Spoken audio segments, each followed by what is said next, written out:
안녕하십니까. 트레이더의 눈으로 시장을 바라보는 갤러호른입니다.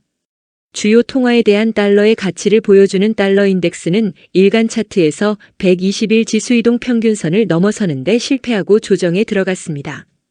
일간 선물 차트에서 20일 이동 평균선 바로 밑에 포진한 달러는 전열을 가다듬고 다시 120일 지수 이동 평균선을 넘어서기 위한 동력을 비축하는 모습입니다.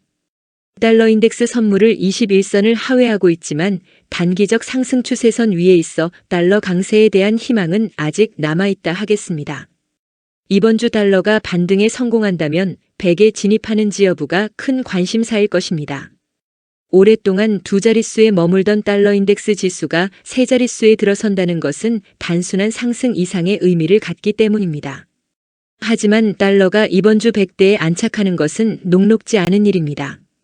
98에 있는 달러가 100에 도달하려면 2포인트 이상 상승해야 함은 물론이고 99.60대에서 100대에 걸쳐 있는 저항대를 통과해야 하기 때문입니다.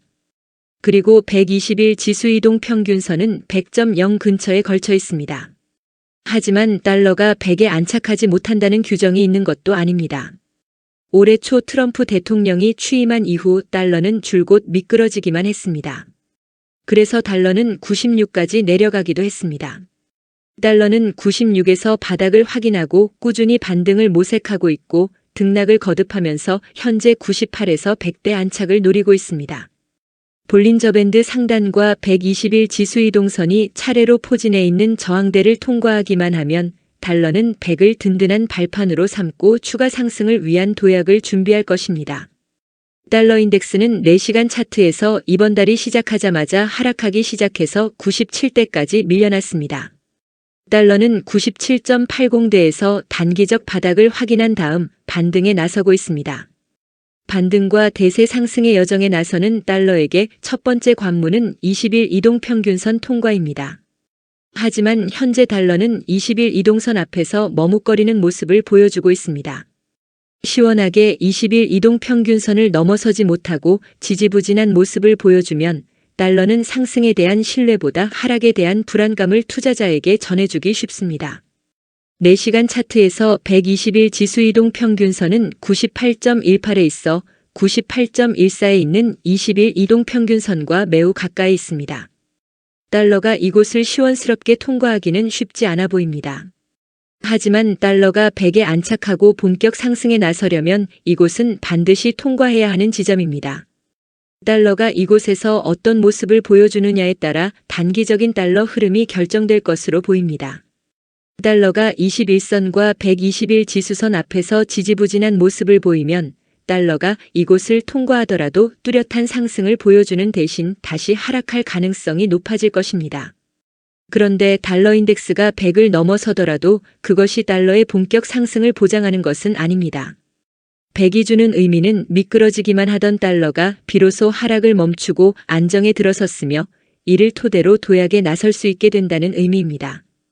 또 달러를 둘러싼 환경은 달러에게 결코 호의적이지 않다는 점도 차트를 분석할 때 참고해야겠습니다. 3년 넘게 끌어오던 러시아 우크라이나 전쟁도 이제 종착역을 향하는가 봅니다. 미국과 러시아는 러시아 우크라이나 전쟁을 끝내기 위한 합의점을 모색하고 있는 것으로 알려졌습니다. 미국과 러시아는 러시아가 이미 점령하고 있는 우크라이나 영토 문제에 대해 논의 중인데 러시아는 지난 2014년에 강제로 병합한 크림반도와 점령 중인 우크라이나 동부 돈바스 지역 전체에 대한 영유권 인정을 요구하고 있습니다. 이를 놓고 도널드 트럼프 미국 대통령과 블라디미르 푸틴 러시아 대통령이 이번 주 금요일 알래스카에서 정상회담을 가질 예정입니다. 하지만 볼로디미르 젤렌스키 우크라이나 대통령은 미국이 마련한 우크라이나 영토 양도안을 강하게 거부하고 있습니다. 합의 진척 정도에 상관없이 전쟁이 끝을 보이기 시작했다는 점에서 유로화는 달러에 대해 강세를 보이기도 했습니다. 이에 반해 달러 인덱스는 장중 한때 98.113까지 내려가기도 했습니다. 달러 인덱스는 98.263으로 지난 한 주를 마쳤는데 달러 인덱스 선물은 98.0으로 장을 마쳤습니다.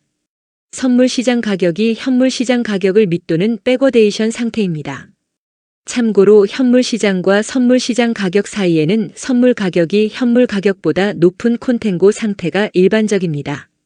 미국 세인트루이스 연방준비은행 총재 알베르토 무살렘은 고용시장은 완전 고용에 가까운 상태라고 평가하면서 인플레이션은 미 연방준비제도의 목표치에 이르지 못하고 있다고 말했습니다.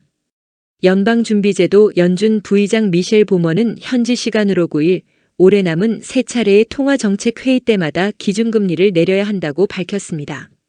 보먼 부의장은 올해 세 차례 금리 인하 주장 근거로 최근에 악화한 고용지표를 들었습니다. 그리고 관세에 따른 가격 인상은 일회성에 그치고 인플레이션은 연준 목표치인 2%로 내려갈 것으로 내다봤습니다. 트럼프 미국 대통령은 갑자기 사임한 아드리아나 쿠글러 전 연준이사의 자녀 임기를 채울 인사로 스티븐 미란 백악관 경제자문위원회 위원장을 지명했습니다. 미국 방송 CNBC는 연준에서 미란 위원장의 역할은 제롬 파월 연준 의장에 대한 견제일 것으로 내다봤습니다. 한편 시카고 상품 거래소 패드워치에 따르면 시장은 연준이 다음 달 FOMC 회의에서 기준금리를 0.25%포인트 인하할 가능성을 88.9%로 보고 이를 가격에 반영했습니다. 여러분은 현재 외환시장에 대해 어떻게 생각하시는지 댓글에 여러분의 생각을 남겨주시면 감사하겠습니다. 갤라호르는 트레이더의 눈으로 시장을 바라보며 투자자 여러분들이 시장에 대한 이해와 통찰력을 갖는 데 도움을 드리려고 노력하고 있습니다. 갤라호른에서 제공하는 보고서는 참고용으로만 활용해 주실 것을 말씀드리며 투자에 대한 책임은 전적으로 투자자 자신에게 있다는 점을 유념하시기 바랍니다. 도움이 되셨다면 구독과 좋아요 부탁드리겠습니다. 감사합니다.